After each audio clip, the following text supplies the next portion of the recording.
David, il y avait de la frustration samedi. Est-ce que ça a été évacué pendant le week-end? Ça a été dur à évacuer durant le week-end parce que voilà, on ressort quand même avec des gros regrets sur ce match. Après, dans le foot, il faut vite passer à autre chose. C'est voilà, le week-end qui arrive est toujours celui qui est le plus important et il faut vite se remobiliser parce que voilà, on a un championnat à mener.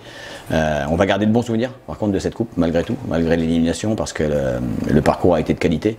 On a dû passer quelquefois par des moments difficiles, notamment la séance de penalty à Dompierre, mais ça fait partie aussi d'un parcours de coupe. On a réussi à faire au moins jeu égal avec des clubs de Ligue 2. Rodez qui était barragiste la saison dernière et qui a perdu contre Saint-Etienne qui est monté en Ligue 1, et le deuxième Clermont qui venait de descendre de Ligue 1. Donc c'est des moments importants qu'il faut garder en tête, garder ce qui a été bien fait, garder ce qui a été un peu moins bien fait, capitaliser dessus et puis profiter de toute cette expérience emmagasinée pour continuer d'avancer en championnat parce que c'est aussi ce qui nous fait vivre au quotidien.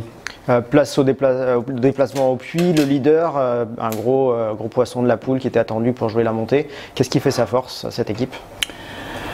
Ouais, déjà, c'est par rapport aux résultats qu'ils ont eu.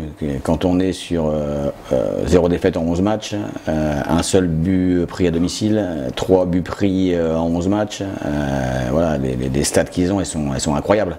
Donc rien que par rapport à ça, voilà, tu sais que tu vas tomber sur un morceau important et qu'il faudra toi être au moins au niveau des performances que tu as pu réaliser sur les matchs de coupe contre des clubs de Ligue 2. Il faudra au moins avoir ce niveau-là. Après, c'est une équipe qui est complète, voilà, qui est capable de défendre bas, de contre-attaquer, capable de presser, de récupérer des ballons hauts et d'avoir des attaques rapides courtes. Une équipe qui est capable aussi de conserver le ballon, de déséquilibrer, de passer par les couloirs, qui a des joueurs aussi individuellement de qualité. Donc, sur ce que j'ai vu moi, c'est réellement la meilleure équipe du groupe. Après, on a aussi, nous, des qualités. Encore une fois, on l'a démontré sur les matchs de coupe contre des rivaux de grande qualité. Donc, si nous, on arrive sur ce match-là en forme, on est capable aussi de rivaliser avec cette équipe et on ira là-bas pour gagner. Voilà, on va là-bas pour prendre 3 points. On va pas là-bas en victime et en essayant de tirer un match nul au rabais. On va là-bas pour prendre les 3 points et gagner le match. Est-ce qu'on peut capitaliser sur les matchs de coupe ou c'est vraiment trop différent au niveau du contexte? Non, il faut capitaliser malgré tout.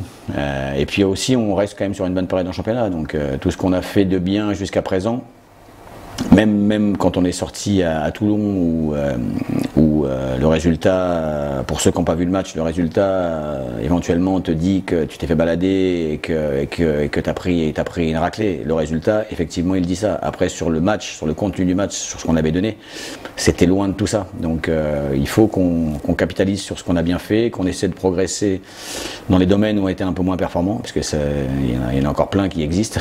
Donc et puis continuer d'avancer et continuer de prendre des points parce que c'est ce qui nous permettra de nous maintenir dans cette poule de National 2 qui est compliquée.